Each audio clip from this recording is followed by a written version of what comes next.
بسم اللہ الرحمن الرحیم۔ السلام علیکم ورحمۃ اللہ۔ دوستوں امید ہے آپ اچھے ہوں گے۔ یہ ریفریجریٹر ہے جی، یہ 20,000 کا فریج ہے اور یہ اسٹیبلائزر سمیت جو ہے اس کی پرائس جو ہے وہ 20,000 روپے ہے۔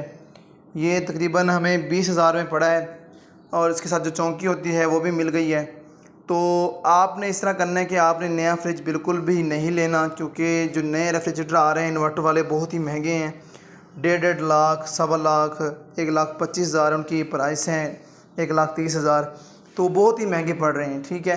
تو یہ امکان کیا جا رہا ہے کہ چند عرصے تک ان کی پرائس جو ہے وہ عام ہونے کی وجہ سے تھوڑی نیچے ڈکریز کر جائے گی۔ جس طرح انرجی سیور آپ کے عام ہو گئے ہیں، سولر بیٹری عام ہوتی جا رہی ہیں، ڈی سی کولر، اس طرح یہ بھی شاید عام ہو جائے۔ تو آپ نے کرنا ہے کہ وہ فی الحال نہ خریدیں، آپ OLX ایکس پہ اپڈیٹ رہیں، انشاءاللہ آپ کو وہاں سے ریفریجریٹر اس طرح کے مل جائیں گے۔ اور ایک نمبر دے رہا ہوں آپ کو میں، اس پہ رابطہ کر لیں، انشاءاللہ آپ کو جو ہے نا سیکنڈ ہینڈ ریفریجریٹر مل جائے کریں گے۔